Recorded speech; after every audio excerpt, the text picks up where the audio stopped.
5, 4, 3, 2, 1, 0.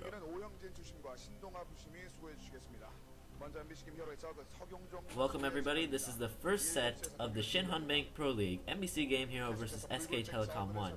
At the bottom left, spawning in white, we have Shark, Zerg player, and in the top left, in red, we have the other Zerg player, the Thezerg, and he's in red. Very diabolical color, I would say so myself. This is going to be the first set, and it is going to be a mirror matchup, Zerg vs Zerg on the map Neo Harmony. Two interesting things to note about these players is Shark is considered one of the pioneers of early modern Mutalisk micro. It is rumored that he was the one who actually found out that Mutalisks will stack with Overlords when they're placed far away. So we might be seeing a couple of things from him in this game. He may be trying to go for faster Mutalisks and try and rely on his Mutalisk micro instead to win the game rather than any Zergling pressure or any use of Zerglings. But of course it is Zerg versus Zerg, so anything can happen. The Zerg is also known for... oh, hold that thought for a second. We have Shark going for an 9 Overgas, which is a very new build, I'd say. I think it was pioneered by Effort. It allows you to get those very fast Mutalisks, but it does delay your economy by a little bit. You get a later second hatch, and you get a little bit later Zerglings. And the Zerg is doing a 12 pull. 9 Overgas is really good though, because it gets you a little bit faster Mutalisks than you normally have. And if you got good Mutalisk micro, then it's obviously pretty good to go that route. I'm suspecting the Zerg to probably go 12 pull, 11 gas, and 12 hatch, which is very standard play. Probably one of the most standard builds as of late. There goes the gas right now, and another drone is probably going to go and make the hatchery right now. Benefits of this build is that you get quite a few, you get a pretty early hatchery. So you get as many Zerglings as you want so you can defend.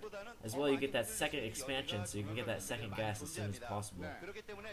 As well, with that second hatchery, you can adapt accordingly. You can make drones if your opponent is playing passively, or if your opponent is playing aggressively, you can make a lot of Zerglings in a very short amount of time. Something to note about the Zerg is he's recently been drafted onto SK and what's good, he's really crucial to the lineup for SK because of the fact that the Zerg lineup in SK was very weak, and the Zerg has been playing exceptionally well, and he's been very, very good to the SK lineup. 6 Zerglings are now coming out for the Zerg, and he's going to scout diagonally across the map. A couple of reasons for this is he might catch an Overlord and be able to decipher where his opponent is, and he's also going to be able to get some scouting and see if his opponent is at the bottom right. Unfortunately for him, Shark is at the bottom left, so Shark is actually going to be able to get fairly safe before any Zerglings get to him. Expansion hatchery is now finished, and the Zerg realizes there's no other enemy Zerg over there at the bottom right. So right now I kind of feel that Shark is producing way too many Zerglings. I mean, he needs some Zerglings, but you also need to intersperse those Zerglings with a few drones, especially when you're doing a build that is the 9 Overgas, because otherwise you won't have a very good economy. You need at least about 13 drones. So usually you want to get a couple Zerglings, then a drone, and then a couple more Zerglings, and then maybe another drone, and then Zerglings until Muta. Unfortunately, I don't think he's doing that, and he has a little bit too many Zerglings right now. And the bad thing about getting this many Zerglings too early is that it does damage your economy. Secondly, you're not going to be able to be aggressive with those Zerglings because you don't have speed and your opponent does have speed. So the Zerg is playing pretty well. He's going to keep him contained even though he does have less superior Zerglian count. He is going to be able to pressure with that speed. You can see right now the Zerg is actually going to be able to make a lot of drones since it's going to be impossible for Shark to push out. But Shark is still getting Zerglings, so if he's actually upgrading speed, he can actually push out and try and surprise the Zerg. I think the Zerg does notice this. He's making a few more Zerglings right now. And he's got a lot of drones right now, so... Okay, here comes the push. Shark is now pushing out with about one control group and a half of Zerglings. And he's got way more Zerglings, so this is actually going to be pretty hard to deal with for the Zerg. The Zerg's actually going to have to get sunken up ASAP. And speed has been upgraded. There's not much defense here. One creep colony is coming up. The Spire is also finished for Shark. And these Zerglings are coming in right now. Drones are being pulled to defend from this. And here come the Zerglings right now. Sunken is not finished yet, not even close to finished. And right now the Zerglings are trying to find the best way to flank and get the other Zerglings off guard. Here comes the attack. Good flank by Shark, but it looks like the Zerg is going to be able to win. He's got the reinforcement advantage, and Shark is going to be forced to retreat. This is not going to be very good for the Shark, because he really did lose a lot of drones by making too many Zerglings. He wasn't able to get any drones that he would normally have had, and he really relied on those Zerglings to do some damage, which he failed to do. Scouting Zergling realizes not much of a Zergling threat yet anymore, but Mutalisks are on the way, and it's up to his micro to see how well he can do. 2 spores are up, and it was really good defense by the Zerg, because he got that evolution chamber up, which made it really hard for the Shark to flank. Now Zerglings are going to be picked off by these Mutalisks, and right now he's just going to exert his map control with these Mutalisks. But over time, because of the greater economy advantage, the Zerg is going to be able to get an advantage, so Shark's going to have to do as much damage as possible.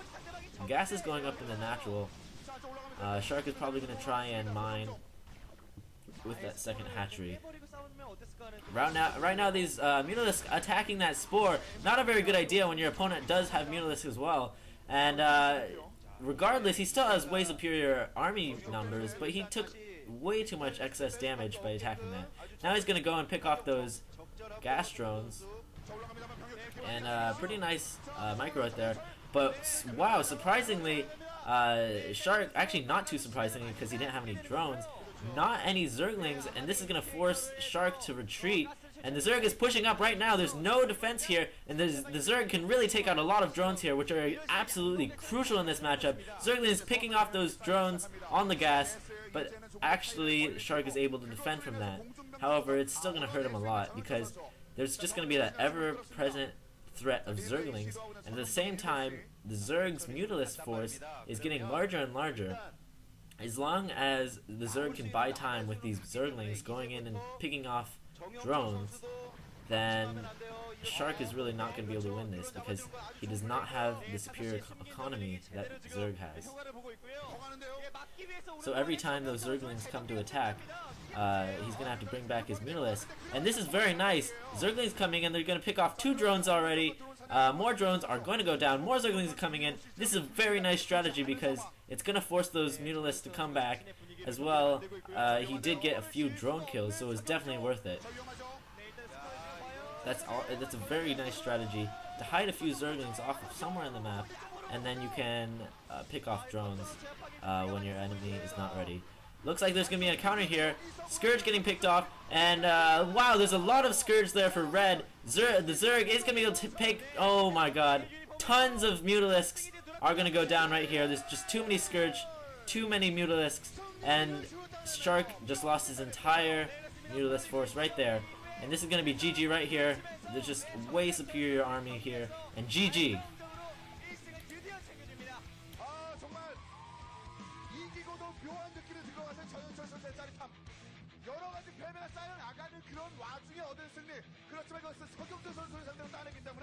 마음이 묘한 승리예요. 네, 그렇죠. 어쨌든 첫 승을 따냈다는 게 중요한 거 아니겠습니까? 이제 장윤철 선수 10년 묵은 찔증이 푹 내려간 만큼 화끈한 승리였어요. T1에게 필요한 승리.